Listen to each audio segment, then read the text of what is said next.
दादाजी, मुझे कोई कहानी का विषय बताओ या कहानी सुनाओ। क्यों, क्या हुआ? विद्यालय में कहानी लेखन प्रतियोगिता है, मैं भी उसमें भाग ले रहा हूँ। अच्छा, चलो मैं तुम्हें कंजूस सेठ की कहानी सुनाता हूं।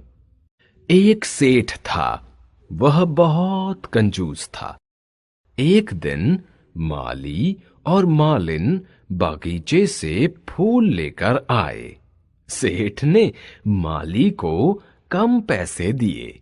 जब माली ने ज्यादा पैसे मांगे तो सेठ उसे डांटने लगा। शोर सुनकर सेठानी बाहर आई। उसने सेठ से कहा, माली, मालिन, धोबी, धोबिन, नौकर, नौकरानी सभी हमारे लिए कितना काम करते हैं। ये सभी हमारे भाई बहनों की तरह हैं। इनसे अच्छा व्यवहार करना चाहिए। सेठानी की बात सुनकर सेठ को अपनी गलती का एहसास हुआ। उसने माली को पूरे पैसे दिए और क्षमा मांगी। यह कहानी हमें समानता और अच्छा व्यवहार करने का संदेश देती है। तुम इस कहानी को अपने ढंग से लिखना। सेठानी तो सचमुच बहुत समझदार और सभी का सम्मान करने वाली है।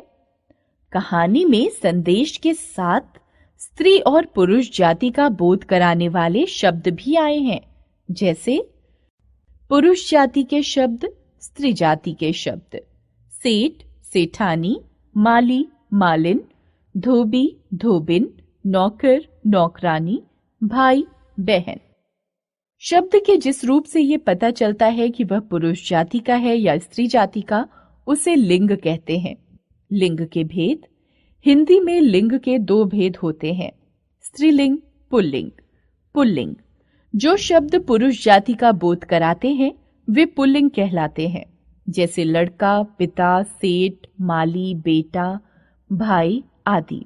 स्त्रीलिंग जो शब्द स्त्री जाति का बोध कराते हैं वे स्त्रीलिंग कहलाते हैं, जैसे लड़की, माता, सेठानी, मालिन, बेटी, बहन आदि। नित्य पुल्लिंग जो शब्द सदैव पुल्लिंग होते हैं उन्हें नित्य पुल्लिंग शब्द कहते हैं। निम्नलिखित शब्द नित्य पुल्लिंग होते हैं। दिनों के नाम: सोमवार, मंगलवार, बुधवार, बृहस्पतिवार, शुक्रवार, शनिवार, रविवार। महीनों के नाम: जनवरी, फरवरी, मार्च, अप्रैल, मई, जून, जुलाई आदि। समुद्रों के नाम: हिंद महासागर, अटलांटिक महासागर, प्रशांत महासागर आदि। पेड़ों के नाम: पीपल, बरगद, आम, जामुन, नीम, शीशम आदि। पर्वतों के नाम: हिमालय, विंध्याचल, अरावली, सतपुड़ा, नीलगिरी आदि। देशों के नाम: भारत, रूस, नेपाल, भूटान, अमेरिका, ब्रिटेन, चीन आदि। नित्य स्त्रीलिंग जो शब्द सदैव स्त्रीलिंग होते हैं उन्हें नित्य स्त्रीलिंग शब्द कहते हैं। निम्नलिखित शब्द नित्य स्त्रीलिंग होते हैं। भाषाओं के नाम: हिंदी, संस्कृत, उड़िया, मराठी, पंजाबी, अंग्रेजी, जापानी आदि। भावों के नाम: दया, खुशी, सच्चाई, चिंता, करुणा आदि। लिपियों के नाम: देवनागरी, रोमन, गुरुमुखी आदि।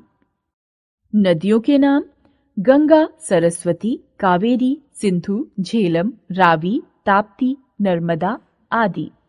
लिंग बदलने के कुछ नियम: शब्दों के अंत में ई लगाकर पुल्लिंग, स्त्रीलिंग, चाचा, चाची, दादा, दादी, बकरा, बकरी, घोड़ा, घोड़ी। शब्दों के अंत में नी या इया लगाकर ऊंट, ऊंटनी, भील, भीलनी, शेर, शेरनी, चिड़ा, चिड़िया, गुड्डा, गुड़िया, बूढ़ा, बुढ़िया। शब्दों के अंत में आइन या आनी लगाकर लाला, ललाइन, ठाकुर, ठकुराइन, देवर, देवरानी। शब्दों के अंत में ईका लगाकर लेखक, लेखिका, गायक, गायिका, सेवक, सेविका, पाठक, पाठिका। शब्दों के अंत में मति या वति लगाकर श्रीमान, श्रीमती, बुद्धिमान, बुद्धिमती, आयुष्मान, आयुष्मती, भाग्यवान, भाग्यवती। कुछ संज्ञा शब्दों के स्त्रीलिंग उनसे बिल्कुल अलग होते हैं, जैसे पिता, माता, सम्राट, सम्राज्ञी, बैल, गाय, राजा, रानी, बुआ, फूफा। हमने सीखा लिंग, वचन और कारक, संज्ञा, सर्वनाम, क्रिया और विशेषण शब्दों के विकारक तत्व हैं। संज्ञा शब्दों में लिंग के कारण परिवर्तन हो जाता है। स्त्री या पुरुष जाति का बोध कराने वाले शब्द रूप को लिंग कहते हैं। लिंग दो प्रकार के होते हैं, पुल्लिंग, स्त्रीलिंग। कुछ शब्द नित्य पुल्लिंग